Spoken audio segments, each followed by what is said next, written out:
नमस्कार दोस्तों, welcome you all again to the most comprehensive and to the point analysis on a very important and crucial topic जो कि आप screen पे देख पा रहे हो, that is role of civil services in a democracy. ये पार्ट है आपके यूपीएससी पेपर 3 का, that is governance constitution polity. दोस्तों, role of civil services in a democracy इतना इंपॉर्टेंट टॉपिक है कि ये हर साल यूपीएससी मेंस में इधर in the ethics paper, either in the polity paper और इन द फॉर्म ऑफ ऐसे हमारे सामने स्ट्रक करता है। तो इस लेक्चर में हम लोग क्या करने की कोशिश कर रहे हैं, मैं सबसे पहले आपको थोड़ा सा ब्रीफ दे देता हूं, क्योंकि ये लेक्चर थोड़ा सा लेंदी होने वाला है। इनफैक्ट थोड़ा नहीं, थोड़ा ज्यादा लेंदी होने वाला है, क्योंकि इस टॉपिक को मैं इस पूरे लेक्चर में हर एक निटी ग्रिटी इसकी कवर करने वाला हूं। तो जैसा कि आप स्क्रीन पे देख पा रहे हो, ये मैंने आपके लिए माइंड मैप प्रिपेयर किया है, जिसके बिहाफ पे हम इस पूरे टॉपिक को कवर करने की कोशिश करेंगे। इस माइंड मैप को आप अपने फ्यूचर रिवीजन के लिए जरूर सेव करिएगा, जिसको पढ़ के आप फ्यूचर में किसी भी क्वेश्चन को रिगार्डिंग दिस टॉपिक कवर कर पाएंगे और आंसर कर पाएंगे, that I am assuring you. अब दोस्तों, यहां पे इस लेक्चर में that is role of civil services in a democracy, हम कौन कौन से पॉइंट्स को कवर करेंगे या इस लेक्चर को खत्म करने के बाद आप कौन कौन सी चीजें सीख लोगे, सबसे पहले मैं आपको उनसे इंट्रोड्यूस करवा देता हूं, उन पॉइंट से, और फिर हम इस लेक्चर को बहुत इलेबोरेट मैनर में पढ़ना शुरू करते हैं। तो सबसे पहले हम इंट्रोडक्टरी पार्ट देखेंगे, जानने की कोशिश करेंगे कि in the process of government what are the activities were performed by the civil servants.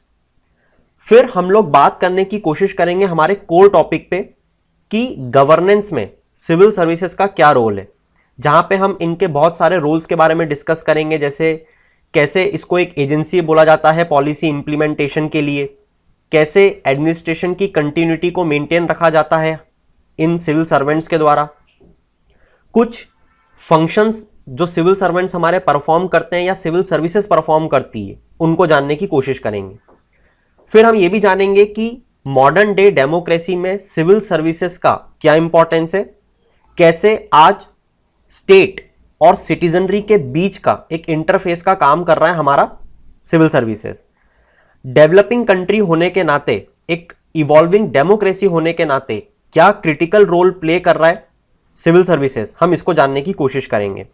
फिर हम ये भी जानने की कोशिश करेंगे, अभी हमने रोल तो पढ़ लिया, फिर हम जानने की कोशिश करेंगे कि डेमोक्रेसी और सिविल सर्विसेज के बीच में कैसी रिलेशनशिप है, जहां पे हम बात करेंगे कि एक और तो हमको पैराडॉक्सिकल रिलेशनशिप देखने को मिलती है, मतलब एक दूसरे से बिल्कुल विपरीत, और एक हमको देखने को मिलेगी कॉम्प्लीमेंट्री, जहां पे सिविल सर्विसेज डेमोक्रेसी को कॉम्प्लीमेंट करती है। तो इन पैरामीटर्स पे जानने की कोशिश करेंगे। इसके बाद में of course we will read about the history, that how the civil services evolution happen. इसी के साथ में आपको यहां पे एक वीबर का ब्यूरोक्रेटिक मॉडल समझाने की कोशिश करूंगा, और साथ ही साथ ब्यूरोक्रेसी के कैरेक्टरिस्टिक्स जो वीबर ने दिए थे, मैक्स वीबर, जिसको फादर ऑफ ब्यूरोक्रेसी बोला जाता है, इसके बारे में पढ़ाने की कोशिश करूंगा। यहां पे हम इवोल्यूशन में बहुत सारी चीजों को देखेंगे, right from the Harappan civilisation to current era. और यही नहीं, हम role of civil services in post liberalisation era in India को भी देखने की कोशिश करेंगे।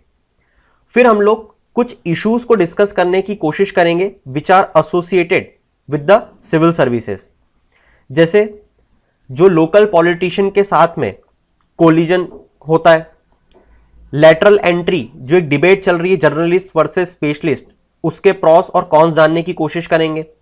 सिविल सर्विसेज में क्या क्या रिफॉर्म्स लाने की बात की जा रही है, कौन कौन सी कमिटीज ने क्या क्या रिकमेंडेशंस दी हैं, मैं आपको यह बताने की कोशिश करूंगा।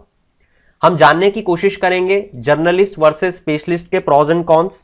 हम बात करने की कोशिश करेंगे recruitment, training, domain expertise, autonomy, इनकी एफिशिएंसी, अकाउंटेबिलिटी, इनके परफॉर्मेंस अप्रेजल जो होता है वो किस तरीके से होना चाहिए, जो कैडर पॉलिसी होती है वो कैसी होनी चाहिए, और वे फॉरवर्ड में जाके हम फाइनली बात करेंगे सिविल सर्विसेज बोर्ड के बारे में, जहां पे हम ये देखेंगे कि क्यों एक सिविल सर्विसेज बोर्ड की हमें जरूरत पड़ रही है और क्या कमिटीज ने अलग अलग रिकमेंडेशंस दी हैं regarding this civil services board, जो फंक्शन ये सिविल सर्विस बोर्ड परफॉर्म कर पाएगी।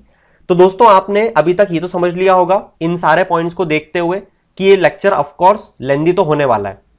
तो इस लेक्चर को कोशिश करिएगा कि आप पूरा कम से कम 3 से 4 बार देख लें, ताकि आपको पूरी चीजें आपके दिमाग में याद हो जाए और साथ ही साथ इस माइंड मैप को आप बिल्कुल ढंग से समझ पाएं। तो दोस्तों ये तो हम जानते हैं कि हमारी गवर्नेंस प्रोसेस में सिविल सर्विसेज का एक बहुत बड़ा कंट्रीब्यूशन है। बहुत सारी सेट ऑफ एक्टिविटीज इनके द्वारा डिलीवर की जाती हैं जो हमारे ऑब्जेक्टिव को, that is to deliver effective services to people, उसको फुलफिल हम लोग कर पाते हैं। तो इसी कारण से सिविल सर्विसेज एक बहुत ही पिवोटल रोल प्ले करता है हमारी सोसाइटी में, और इसी कारण से हमारी सोसाइटी में इतना दबदबा है आज सिविल सर्वेंट्स का। मगर मॉडर्न एडमिनिस्ट्रेटिव स्टेट की अगर हम बात करें तो पब्लिक एडमिनिस्ट्रेशन का जो दोस्तों रोल है, it is more of a kind of development administration. अब इसका क्या मतलब है, ये मैंने क्या बोल दिया दोस्तों? इसको अगर आप कंपैरिजन करके देखोगे ब्रिटिश एरा और आज के एरा में, तो ब्रिटिश एरा में सिविल सर्वेंट्स का क्या काम हुआ करता था? उनका काम हुआ करता था सिर्फ लॉ एंड ऑर्डर को मेंटेन करना, या फिर किसी भी तरीके के प्रोटेस्ट को दबा देना थ्रू वेरियस लॉज। जैसे आपने सेडिशन लॉ पढ़ा होगा, सेक्शन 124A, जिसमें freedom of speech and expression को रोका जाता है। वो लॉ आज भी है, जिसपे डिबेट चलती है कि ब्रिटिश एरा का लॉ है उसको हटाओ। तो हमारे सिविल सर्वेंट्स जो हैं वो आज डेवलपमेंटल वर्क में ज्यादा काम कर रहे हैं। डेवलपमेंटल वर्क कैसे? जैसे सैनिटेशन प्रोवाइड करना लोगों को, जैसे बहुत सारे इंफ्रास्ट्रक्चर्स प्रोवाइड करना अलग अलग तरीके के, विच कैन अपलिफ्ट देम और which can bring them above poverty line, लोगों को पॉवर्टी लाइन से ऊपर उठाना। तो ये डेवलपमेंटल वर्क होते हैं। गवर्नमेंट की जितनी भी सब्सिडी स्कीम्स होती हैं उसको इंप्लीमेंट करना इन एन इफिशिएंट मैनर। तो आज इस कारण से हमारे पब्लिक एडमिनिस्ट्रेशन का बेड रॉक बन गया है सिविल सर्विसेज। और हमारी डेमोक्रेसी जितना ज्यादा वाइब्रेंट होगी, डेमोक्रेसी का वाइब्रेंट होने का मतलब हमारा गवर्नेंस अच्छा होना, जिसको हम गुड गवर्नेंस बोलते हैं। तो हम जितना गुड गवर्नेंस की तरफ बढ़ेंगे उतना ज्यादा रोल हमारे सिविल सर्विसेज का बढ़ता जाएगा, क्योंकि ये जो गुड वाला फैक्टर होता है। देखिए सबसे पहले तो आप यहां पे ये समझिए कि गवर्नेंस होता क्या है। अच्छा ये भी समझिए कि गवर्नेंस और गवर्नमेंट के बीच में डिफरेंस क्या होता है। गवर्नमेंट एक स्ट्रक्चर होता है। स्ट्रक्चर का मतलब जहां पे कुछ नेता होंगे, वो नेता एक स्ट्रक्चर है। जैसे हमारे प्रधानमंत्री जी, उनकी कुछ पावर्स होंगी, उनके कुछ फंक्शंस होंगे। वैसे हमारे काउंसिल ऑफ मिनिस्टर्स, उनकी कुछ पावर्स होंगी, उनके कुछ फंक्शंस होंगे।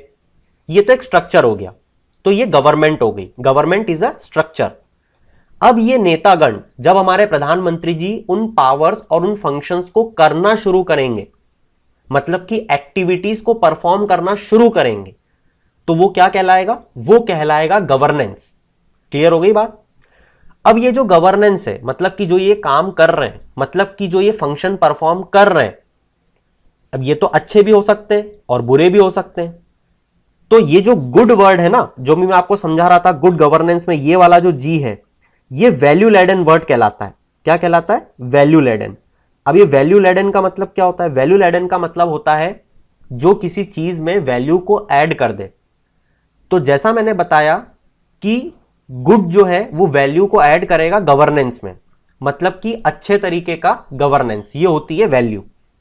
तो उम्मीद करता हूं कि आप ये तो समझ गए कि हमारी डेमोक्रेसी वाइब्रेंट होती जा रही है, और वाइब्रेंट डेमोक्रेसी में गुड गवर्नेंस हम लोगों को देना चाहते हैं। अब आप में से बहुत सारे लोगों का यह सवाल हो सकता है कि गुड गवर्नेंस क्या होती है? दोस्तों गुड गवर्नेंस में बहुत सारे फीचर्स होते हैं, जैसे वन विंडो सिस्टम। जैसे मान लीजिए आपको कोई भी सर्टिफिकेट बनाना है, आपको डेथ सर्टिफिकेट चाहिए, आपको बर्थ सर्टिफिकेट चाहिए, आपको डोमिसाइल सर्टिफिकेट चाहिए। गवर्नमेंट ने सिर्फ एक पोर्टल बना दिया, आप वहां पे 10 से 20 रुपए, 30 रुपए, 50 रुपए पे करिए और आपको वो सर्टिफिकेट मिल जाए। तो बताइए गुड गवर्नेंस है या बैड गवर्नेंस है? आपको कितनी आसानी हुई, तो ये गुड गवर्नेंस है। जैसे मान लीजिए आपको कोई बिजनेस स्टैब्लिश करना है, अगेन एक सिंगल विंडो सिस्टम दे दिया गया है, जहां पे आपको एनवायरमेंटल क्लियरेंसेस, पॉल्यूशन क्लियरेंसेस, हर चीज का क्लियरेंस मिल जाएगा। तो बताइए गुड गवर्नेंस हुआ या बैड गवर्नेंस हुआ? तो इस तरीके के जो इनिशिएटिव्स हैं ये लेके कौन आएगा, या मैं बोलूं इस चीज को इंप्लीमेंट कौन करेगा? ये हमारे ब्यूरोक्रेट्स ही तो करेंगे, या हमारे सिविल सर्वेंट्स ही तो करेंगे। तो इस कारण से आज हमें जरूरत पड़ रही है गुड गवर्नेंस की, जिसमें सिविल सर्वेंट्स का रोल और ज्यादा वाइब्रेंट हो गया है। इसका मतलब आपने समझा कि जैसे जैसे हमारी डेमोक्रेसी वाइब्रेंट होगी वैसे वैसे हमारे सिविल सर्वेंट्स का जो रोल है वो भी वाइब्रेंट होता जाएगा और उनके जिम्मेदारियां और ज्यादा बढ़ती जाएंगी। तो चलिए, ये तो मैं उम्मीद करता हूं कि आप समझ गए। इसके साथ एक और पॉइंट भी आप समझने की कोशिश करिए about their sphere of competence. अब ये स्फेयर ऑफ कंपिटेंस क्या होता है? स्फेयर मतलब कि आप ऐसा गोला समझ सकते हो, ये एक स्फेयर है। अब ये जो स्फेयर है ये सिविल सर्वेंट्स का दायरा पहले बहुत छोटा हुआ करता था, जैसे मैंने बताया ना, लॉ एंड ऑर्डर को मेंटेन करना होता था बस। मगर आज की तारीख में इनका स्फेयर ऑफ कंपिटेंस जो है वो बहुत ज्यादा वास्ट हो गया है। आज ऐसी कोई जगह नहीं बची है जहां पे सिविल सर्वेंट्स की रिक्वायरमेंट ना हो या फिर सिविल सर्वेंट्स का इन्वॉल्वमेंट ना हो। अगेन द आंसर और the objective remains the same, that is to provide good governance to our people, जिस कारण से सिविल सर्वेंट्स का रोल हमारी गवर्नेंस में बढ़ता जा रहा है। तो इनका स्फेयर ऑफ कंपिटेंस भी बढ़ता जा रहा है और इसी कारण से सिविल सर्विसेज का रोल भी बढ़ता जा रहा है। उम्मीद करता हूं कि आपने एक बहुत ही बेसिक इंट्रोडक्शन तो मेरे साथ समझ लिया कि सिविल सर्विसेज क्यों इंपॉर्टेंस है और क्या गवर्नेंस में इसका रोल है। तो चलिए अब हम लोग चलते हैं और बात करने की कोशिश करते हैं इनके रोल पे। सबसे पहला रोल जो हम पढ़ेंगे वो होगा बेसिस ऑफ गवर्नमेंट। अब ये क्या होता है दोस्तों? कोई भी government without administrative machinery exist कर ही नहीं सकती। अब आप बोलोगे कि क्या सिविल सर्विसेज डेमोक्रेसी के अलावा भी किसी तरीके के पॉलिटिकल स्ट्रक्चर में एग्जिस्ट करती है? तो मैं बोलूंगा कि हां, जो सिविल सर्विसेज है वो हर तरीके के पॉलिटिकल स्ट्रक्चर में एग्जिस्ट करती है, भले ओलिगार्की हो, भले मोनार्कियल गवर्नमेंट हो, किसी भी तरीके की गवर्नमेंट हो, इवन डिक्टेटोरियल पॉलिटिकल स्ट्रक्चर में भी एडमिनिस्ट्रेशन का रोल बहुत इंपॉर्टेंट होता है। भले आप मुअम्मर गद्दाफी को देख लो लीबिया के, भले आप पाकिस्तान में देख लो, आप कहीं भी देख लो, म्यांमार देख लो, कहीं भी देख लो, थाईलैंड देख लो, तो एडमिनिस्ट्रेशन का रोल बहुत ज्यादा इंपॉर्टेंट होता है हर जगह। और इसी कारण से इसको बेसिस ऑफ गवर्नमेंट बोला जाता है, क्योंकि इनके बिना गवर्नमेंट एग्जिस्ट नहीं कर सकती। तो यहां से आपने क्या सीख ली कि all nations irrespective of their system of government require some sort of administrative machinery, और उसमें भी इंडिया जैसी डेमोक्रेसी के लिए तो ये और भी ज्यादा इंपॉर्टेंट हो जाता है। चलिए, उम्मीद करता हूं कि आप समझ पाए। फिर यूपीएससी ने प्रीलिम्स में एक बार क्वेश्चन पूछा था कि सिविल सर्विसेज का रोल क्या है। उसका आंसर जो पॉइंट में उन्होंने दिया था वो था agency of implementation of public policy. मतलब कि कोई भी अगर आपसे पूछे कि सिविल सर्वेंट्स का या सिविल सर्विसेज का ऑब्जेक्टिव क्या है, तो वो है पब्लिक पॉलिसी को इंप्लीमेंट करना। ये एक एजेंसी की तरह काम करती है जो पब्लिक पॉलिसी को इंप्लीमेंट करती है। अब ये पब्लिक पॉलिसी क्या होती है? ये पब्लिक पॉलिसी वो होती है जो हमारे नेता बनाते हैं, पॉलिटिशियंस बनाते हैं। जैसे फॉर एग्जाम्पल हमने एजुकेशन पॉलिसी बनाई, अब उन्होंने तो पॉलिसी बना के रख दी, उसको इंप्लीमेंट कौन करेगा? उसको हमारे सिविल सर्वेंट्स इंप्लीमेंट करेंगे। अब आपका ये क्वेश्चन जरूर हो सकता है कि क्या पॉलिसी मेकिंग में हमारे सिविल सर्वेंट्स का कोई काम ही नहीं होता है? नहीं, बिल्कुल होता है, और एक बहुत मेजर काम होता है। क्यों? क्योंकि आपको यह पता होगा कि आप आज हमारे प्रधानमंत्री जी को देख लो, आज आप हमारे होम मिनिस्टर को देख लो, आज आप हमारे डिफेंस मिनिस्टर को देख लो, they are not expert in their own domain. वो किसी भी डोमेन के एक्सपर्ट नहीं है, और ऑफकोर्स जिस फील्ड में वो काम कर रहे हैं उसके तो बिल्कुल भी नहीं है। ठीक है, and it's not a criticism. मैं सिर्फ उनका क्रिटिसिज्म नहीं कर रहा हूं, ये आप ओवर द बोर्ड किसी भी पॉलिटिशियन को उठा के देख लो कि जिस डोमेन में वो काम कर रहे हैं वो उनके एक्सपर्टीज की डोमेन नहीं है। अब जैसे मान लीजिए कि मुझे सिर्फ पढ़ाना आता है, राइट? अब कल को मैं किसी तरीके का स्टार्टअप खोल के बैठ जाऊं टेक कंपनी का, तो क्या वो सक्सेसफुल होगा? बिल्कुल भी नहीं। तो मुझे अगर अपने टेक स्टार्टअप को सक्सेसफुल बनाना है तो मुझे किसकी जरूरत होगी? सुंदर पिचाई जैसे एक व्यक्ति की। क्लियर? जो मुझे हेल्प आउट कर पाए। तो यहां पे गवर्नमेंट भी पॉलिसी बनाती तो है, मगर उनको कुछ एक्सपर्ट्स की जरूरत होती है, and these civil servants act as experts, और I should say think tank for the government. ये थिंक टैंक क्या काम करता है, जैसे कि नाम से ही समझ में आ रहा है, थिंक टैंक की तरह काम करता है, एक ऐसा टैंक जो सोचने का काम करता है, बुद्धिजीवी होते हैं ना। तो जैसे मान लो कि एजुकेशन के लिए सरकार को पॉलिसी बनानी है, तो वो जितने भी सिविल सर्वेंट्स हैं उनको बोलेंगे, मतलब जिनसे भी काम लेना है उनको बोलेंगे कि आप इस पे रेलिवेंट डाटा को कलेक्ट करो, राइट। या ये अलग अलग चीजें ना बोल के उनको सीधे बोलेंगे कि हमको एक एजुकेशन पॉलिसी बना के दो। तो अब मैं आपको ये बताने की कोशिश कर रहा हूं कि सिविल सर्वेंट को अगर एक एजुकेशन पॉलिसी बनानी हो, मान लो मैं आपको काम दे दूं, तो आप क्या क्या चीजें करोगे। सबसे पहले आप कोशिश करोगे डाटा कलेक्ट करने की, क्योंकि डाटा के बिना कोई भी चीज नहीं होती है। रेलिवेंट डाटा हर चीज के लिए इंपॉर्टेंट होता है और पॉलिसी मेकिंग के लिए डाटा बहुत जरूरी है। आपने एक डिबेट सुनी या नहीं, मैं आपके सामने डिस्कस करता हूं। आपने कोविड पेंडेमिक के टाइम पे एक डिबेट सुनी होगी कि अगर सरकार डाटा प्रॉपरली नहीं बताएगी तो हम हमारे हेल्थ इंफ्रास्ट्रक्चर को प्रॉपर नहीं कर पाएंगे। इसका क्या मतलब है, डाटा की क्या जरूरत है। डाटा मिलने से आपको पता चलता है कि आपके लेक्यूनास क्या है सिस्टम के, आपको पता चलता है कि आपका हेल्थ इंफ्रास्ट्रक्चर कितना जर्जर सिचुएशन में है आज, जिसको आप आगे चल के फ्यूचर में बेहतर बना पाओगे। मगर आपके पास अगर डाटा ही नहीं होगा तो आपको लेक्यूनास पता ही नहीं चलेंगे। तो यहां पे सबसे पहला जो काम होता है किसी भी पॉलिसी को बनाने का, वो होता है कलेक्शन ऑफ रेलिवेंट डाटा, उस डाटा को कलेक्ट करना, पूरे डाटा को। इसके बाद होता है उस डाटा को एसिमिलेट करना। बेसिकली अगर आप कोशिश करोगे उस डाटा को रॉ फॉर्म में पढ़ने की तो आप कभी नहीं पढ़ पाओगे, ठीक है। आपको उसको अरेंज करना पड़ेगा, इंफॉर्मेशन जो आपने कलेक्ट कर ली है उसको सिस्टमाइज करना पड़ेगा। इसके बाद सेकेंड स्टेप आएगी। सेकेंड स्टेप में आप ये देखोगे कि क्या इश्यूज और क्या प्रॉब्लम्स एसोसिएटेड है उसके साथ में। जैसे कि आज अगर आपको एजुकेशन पॉलिसी बनानी होगी तो आपके सामने क्या इशू आएंगे, आपके सामने इशू आएंगे प्रथम की रिपोर्ट, जो कि एक नॉन गवर्नमेंटल ऑर्गेनाइजेशन है, जो हमें यह बताती है कि आज 7th क्लास के जो स्टूडेंट हैं वो 2nd क्लास की बुक नहीं पढ़ पाते हैं, टेक्स्ट बुक। जो आज 5th क्लास के स्टूडेंट हैं वो 1st क्लास के मैथ के प्रॉब्लम सॉल्व नहीं कर पाते हैं। तो यहां पे आपने प्रॉब्लम समझी कि यार प्रॉब्लम तो है। इसके बाद में आप शुरू करते हो पॉलिसी को बनाना कि ठीक है ये प्रॉब्लम है, ये डाटा है और अब हमें इसको सुधारना है। तो क्या करोगे, अब उस पे बिहाफ पे आप पॉलिसी बनाओगे। इस पॉलिसी को बनाते हुए आपको बहुत सारी चीजें ध्यान में रखनी पड़ती हैं, जैसे ऑफकोर्स जो आपका ऑब्जेक्टिव है वो फुलफिल हो रहा है कि नहीं। उसके बाद जो आप पॉलिसी बना रहे हो वो वायबल है कि नहीं। मान लो कि आपने ऐसी पॉलिसी बना दी कि हर स्कूल में आज से डिजिटल बोर्ड पे पढ़ाया जाएगा। अब स्कूल में बैठने के लिए बेंचेस तो है नहीं और आपने डिजिटल स्मार्ट बोर्ड लगवा दिए, ठीक है।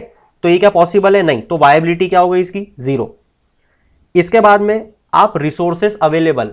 अब मान लो कि आपने बोल दिया कि हर क्लास में 20 बच्चे बैठेंगे, तो 20 बच्चे बैठेंगे तो हर क्लास में एक टीचर चाहिए। तो 20 बच्चे के प्रपोर्शन में क्या आपके पास इतने टीचर अवेलेबल हैं, क्या आपके पास उतने रिसोर्सेज अवेलेबल हैं, क्या आपके पास उतनी क्लासेस हैं हर स्कूल में कि उतने बच्चों को कैटर कर पाए। तो यहां पे रिसोर्सेस अवेलेबल है या नहीं ये देखोगे। इसके बाद एक्सेप्टेबिलिटी, देखो ये बहुत भी इंपॉर्टेंट है।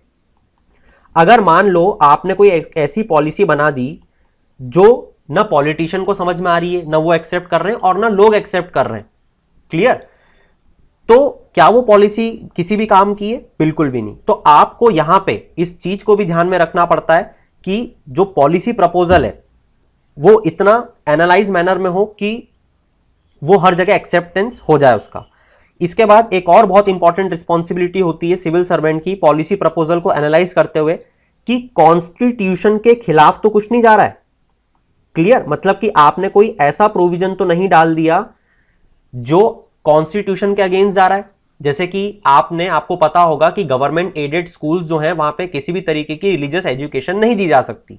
मान लो कि आपने कुछ ऐसी चीज बोल दी कि आज से तो हर स्कूल में रिलीजियस एजुकेशन दी जाएगी गवर्नमेंट एडेड, तो वो कॉन्स्टिट्यूशन के अगेंस्ट हो जाएगा, आप पे केस हो जाएगा और प्रमोशन तो छोड़ो, हो सकता है कि आप पे केस चलता रहे फिर और आपको डिमोशन और कर दें। तो आपकी बात समझ में आई आपको कि सिविल सर्वेंट कैसे एक पब्लिक पॉलिसी इंप्लीमेंटेशन की एजेंसी होती है।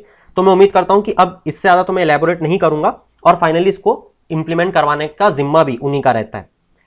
इसके बाद में अगला जो फंक्शन या जो रोल होता है सिविल सर्विसेज का वो होता है providing services to the people. अब ये क्या मुझे आपको बताना पड़ेगा कि कितने तरीके की सर्विस हमारा सिविल सर्विसेज देता है लोगों को। एनवायरमेंट को प्रोटेक्ट करने का काम सिविल सर्वेंट्स का। ऑर्गेनाइज्ड क्राइम को रोकने कंट्रोल करने का काम सिविल सर्वेंट्स का। जितनी भी इंडस्ट्रीज हमारे यहां पे हैं वो किसी भी तरीके का waste whether in the form of air, water, solid, उसको ऐसे ही बाहर ना फेंक दे, प्रॉपरली डिस्पोज हो, इसके नॉर्म्स को फॉलो करवाने का काम हमारे सिविल सर्वेंट्स का। इनफैक्ट आज की तारीख में तो हमारे जो पब्लिक एंटरप्राइजेस होते हैं, राइट, उनको भी मैनेज करने का काम हमारे सिविल सर्वेंट्स करते हैं। यहां तक कि आपको पता होगा कि सॉलिड वेस्ट सीवेज के जो ट्रीटमेंट प्लांट्स हैं उनको मेंटेन भी देख रेख में हो रहा है हमारे सिविल सर्वेंट्स के, क्योंकि स्वच्छ भारत अभियान हमारी गवर्नमेंट ने चलाया, जिसको इंप्लीमेंट करने के लिए हमारे सिविल सर्वेंट्स भिड़ गए। तो यहां पे आपने अभी तक ये समझा कि सिविल सर्विसेज कैसे बेसिस ऑफ गवर्नमेंट है, सिविल सर्विसेज कैसे एजेंसी है पब्लिक पॉलिसी इंप्लीमेंटेशन की, और कैसे पॉलिसी फॉर्मुलेशन में हमारी सिविल सर्विसेज काम करती है।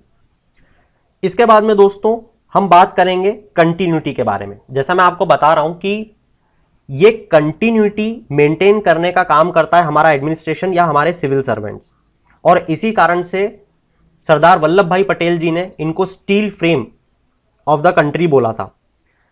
अब यहां पे एक एग्जांपल दे के समझाने की कोशिश करता हूं मैं। मान लो कि मध्य प्रदेश में प्रेसिडेंट रूल लग गया, तो यहां पे अब कौन काम करेगा या किसका रूल काम करेगा? प्रेसिडेंट साहब का। किसके थ्रू चलाएंगे वो? गवर्नर। गवर्नर किसके थ्रू चलाएगा स्टेट को? चीफ सेक्रेटरी, मतलब दोनों मिलके। और चीफ सेक्रेटरी जो है वो किसकी हेल्प लेगा हर डिस्ट्रिक्ट में? सिविल सर्वेंट्स की या डिस्ट्रिक्ट कलेक्टर्स की। तो आपने देखा कि किस तरीके से एडमिनिस्ट्रेशन जो है वो कंटिन्यूटी बनाने के काम में आता है। इसी तर्ज पे एक और बहुत बड़ा फैक्टर है कि सरकारें आती जाती रहेंगी मगर ये देश रहना चाहिए। अटल बिहारी वाजपेयी जी ने एक बार संसद में बोला था। तो ये जो देश रहता है ना वो सिविल सर्वेंट्स के कारण ही रहता है, because they are neutral. Of course देखिए हर जगह कुछ ना कुछ अपवाद तो होते ही हैं, तो हमारे यहां भी हैं, मगर सिविल सर्वेंट्स एक न्यूट्रल बॉडी है जो न बीजेपी की है और न कांग्रेस की है। क्लियर? तो यहां पे आप बिल्कुल न्यूट्रल रहते हो और आप इसी कारण से कंटिन्यूटी मेंटेन रखते हो। बीजेपी आएगी तो उनकी पॉलिसी को इंप्लीमेंट करोगे, कांग्रेस आएगी तो उनकी पॉलिसी को इंप्लीमेंट करोगे। आप बैक ऑफ द फ्रेम जाके काम करते हो, आप कभी भी फ्रंट लाइन पे नहीं आते हो। क्रिटिसाइजेशन भी आपका नहीं होगा और एप्रिसिएशन भी आपका नहीं होगा, आप सिर्फ काम करोगे। इसके बाद में दोस्तों civil servants act as a knowledge bank. कैसे? आपको पता होगा कि बहुत सारी सीक्रेट इंफॉर्मेशन, क्योंकि हमारे यहां पे बहुत सारे इंटरनल डिस्टर्बेंसेस होते हैं, जैसे आपको पता होगा नक्सलिज्म के बारे में। ओके, यहां पे नक्सलिज्म या फिर लेफ्ट विंग एक्सट्रीमिज्म जो कि इंटरनल सिक्योरिटी का पार्ट है, डेट इज पेपर 4। इसके बारे में एक बहुत ही इलेबोरेट लेक्चर में ऑलरेडी डिलीवर कर चुका हूं। अगर आपने वो नहीं देखा है तो उसको जाके जरूर देखिएगा। It will again help you in cracking UPSC mains question. तो यहां पे एज अ नॉलेज बैंक काम करती है। जैसे फॉरेन अफेयर्स, मान लीजिए कि आज हम डिप्लोमेटिक लेवल पे इतना ज्यादा वर्ल्ड से अटैच हैं, तो ये जो फॉरेन अफेयर्स का पूरा डाटा है, इंफॉर्मेशन की रिपोजिटरी है, वो कौन रखता है? वो सिविल सर्वेंट्स रखते हैं। इसी तर्ज पे सोशियो इकोनॉमिक डेवलपमेंट का रोल प्ले करते हैं। आज हमको पता है कि जो हमारा वल्नरेबल सेक्शन है, women, minority, SC, ST, tribal, इन सब के जो राइट्स हैं इनको प्रोटेक्ट करने का काम सिविल सर्वेंट्स करते हैं। फिर it develop sense of nationhood. आज जो इनकी पॉलिसी है कि रिक्रूट सेंटर करेगा मगर ये काम स्टेट में करेंगे, तो basically they act as a linkage between the centre and the state, और इसी बिहाफ पे ये एक नेशनहुड का सेंस डेवलप करते हैं। Also they act as technical adviser, जैसे foreign direct investment, foreign institutional investment, budget, economic survey, इन सबको या फिर इन सबके लिए पॉलिसी बनाने के लिए सिविल सर्वेंट्स ही रिस्पॉन्सिबल होते हैं। आपने देखा होगा बजट, इकोनॉमिक सर्वे में जब आप पढ़ते हो तो बहुत सारे आईएएस ऑफिसर्स का नाम लिखा होता है। वो क्यों होता है? Because they were totally involved in the making of that budget and the economic survey. Also they were involved in making the policy for the foreign direct investment, foreign institutional investment in our country. इसी कारण से ये facilitate करते हैं हमारी पूरी democracy को। इसी के साथ एक बहुत important point, calamities and crisis. अब अगर दोस्तों आपने डिजास्टर मैनेजमेंट का मेरा वीडियो देखा है तो आप बहुत बेहतर तरीके से बात जानते हो कि कैसे कैलेमिटीज और क्राइसिस के टाइम पे सिविल सर्विसेज काम करता है। अगर नहीं देखा है तो disaster management Buddhi academy type करके वीडियो देख सकते हो। जहां पे मैंने पूरा इलेबोरेट मैनर में डिजास्टर मैनेजमेंट के बारे में जितनी भी चीजें हो सकती हैं, whether from the structure point of view और from the functional point of view, वो समझाने की कोशिश की है, जहां पे आपको यह समझ में आएगा कि सिविल सर्वेंट्स जो होते हैं वो किस तरीके से इस कैलेमिटी से निकलने में हमारी मदद करते हैं। इसके बाद में नेशनल इंटीग्रेशन का काम करते हैं, जैसा हम स्टील फ्रेम की बात कर रहे थे, फ्री फेयर इलेक्शंस कंडक्ट करवाते हैं। आपको पता होगा कि चीफ इलेक्शन कमीशन जो है वो उस टाइम फुल पावर में आ जाता है। हर पॉलिटिकल पार्टी को वो लोग रेगुलेट करते हैं कि कोई भी मॉडल कोड ऑफ कंडक्ट को वॉयलेट ना कर दे। अब अगेन आप ये सुनते हुए बातें आपको लग सकता है कि यार सिविल सर्वेंट्स तो न्यूट्रल होते ही नहीं है, मॉडल कोड ऑफ कंडक्ट तो फॉलो होता ही नहीं है, 6 बजे इलेक्शन बंद करने का, कैंपेनिंग बंद करने का बोलो 10 बजे तक चलती रहती है, कहां हो गया मॉडल कोड ऑफ कंडक्ट। ये सब चीजें एक लीक से हटके हो रही हैं और वो गलत हो रही हैं, उसको रोकना है। मगर हमारे सिविल सर्वेंट्स का रोल क्या है, हम यहां पे सिर्फ ये पढ़ रहे हैं। क्लियर हो गई बात? तो आप कमेंट में ऐसा मत बताना कि ऐसा तो होता ही नहीं, I know, but then too हमको तो सिर्फ रोल पढ़ना है। तो चलिए, हमारे यहां पे प्लानिंग, रिसोर्स एलोकेशन जैसे कि taxes, subsidies, infrastructure, trade, communication. आज नीति आयोग जो है ये डेवलपमेंटल काम में काम कर रहा है, डेवलपमेंटल वर्क्स इंप्लीमेंट कर रहा है। तो ये क्या है? ये एक ब्यूरोक्रेसी तो है। इसी के साथ, क्योंकि अब ये ब्यूरोक्रेसी है तो इसको आप एजेंट ऑफ इकोनॉमिक डेवलपमेंट भी बोलते हो।